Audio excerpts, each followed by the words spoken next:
하도 저도 오래전에 보증금을 못 받아서 고생을 한 적이 있습니다. 저는 서울대를 졸업하고 사법고시를 합격한 후 대기업과 보험회사의 사내 변호사로 5년, 대한민국의 최고의 로펌이라고 하는 김앤장에서 10년간의 근무 경력을 가지고 있는 17년차 변호사입니다. 안녕하세요. 최혜원 변호사입니다. 요즘 부동산 가격이 내려가면서 전셋값도 덩달아 내려갑니다. 근데 이 임차인들 입장에서는 이 전셋값이 내려가니 내가 기간은 만료되어 있는데 주인이 보증금을 잘 안 주는 경우가 있습니다. 사실 계약 기간이 만료되고 내가 갱신할 의사가 없다는 것을 표명하면 주인은 보증금을 줘야 됩니다.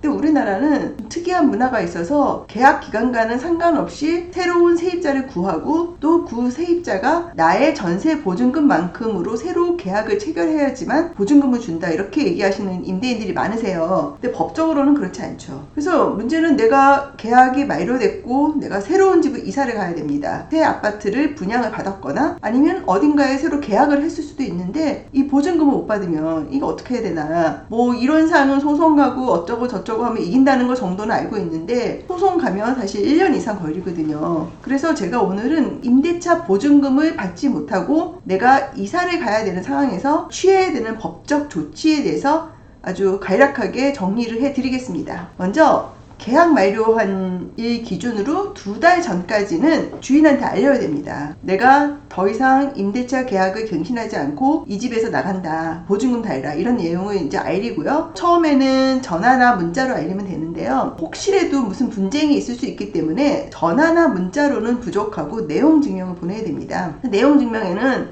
계약 갱신 안 한다, 언제까지 돈 돌려달라, 이 내용을 쓰시고, 또 한 가지는 특이한 사항, 예컨대 내가 지금 새 아파트를 구해서 보증금을 냈다. 근데 당신이 나한테 보증금을 안 주면 내가 그 아파트 계약을 해지해야 돼서 내가 계약금만큼 손해를 입을 수도 있다, 이런 내용도 같이 적어야 돼요. 그래야지 나중에 혹시라도 문제가 발생했을 때 그 손해까지 임대인한테 청구를 할 수 있습니다. 그래서 이거는 말씀드렸지만 계약이 종료되기 전에 이런 행동을 하셔야 됩니다. 근데 문제는 계약이 종료됐어요. 근데도 여전히 임대차 보증금을 안 줍니다. 근데 나는 상황이 집을 옮겨야 되는 상황이 발생할 수 있지 않습니까? 근데 우리 법은 내가 보증금을 안 받고 이 집을 빼면 사실 되게 위치가 불안해져요. 그렇기 때문에 계약 기간이 끝나면 또 내가 할 일이 따로 있습니다. 임차권 등기라는 게 있습니다. 그래서 임차권 등기를 해야 돼요. 근데 이제 등기라고 하면은 다들 이제 좀 얼마나 어려운가 이런 생각을 하는데, 임차권 등기는 사실 생각보다 되게 쉽습니다. 그리고 전자소송 사이트에 가면은 임차권 등기를 내가 혼자 할 수 있도록 되어 있습니다.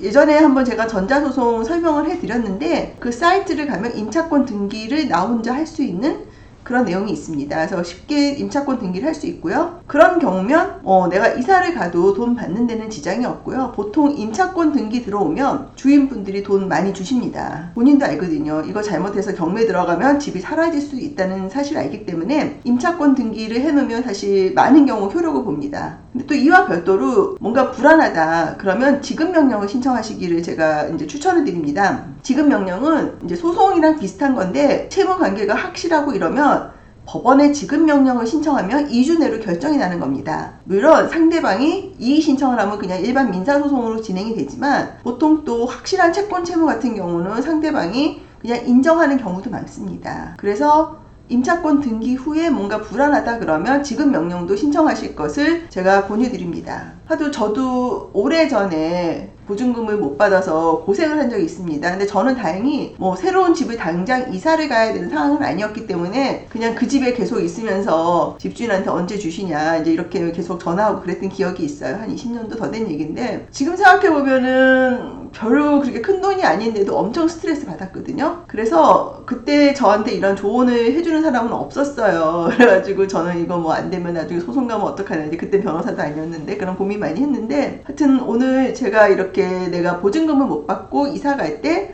어떻게 하는 게 좋은지 좀 조언을 드리고 싶었습니다. 제 조언이 많이 도움이 됐으면 좋겠습니다. 관련해서 사건 수임이나 자문 의뢰가 필요하신 분은 카카오 채널 최혜원 변호사로 연락 주시기 바랍니다. 감사합니다.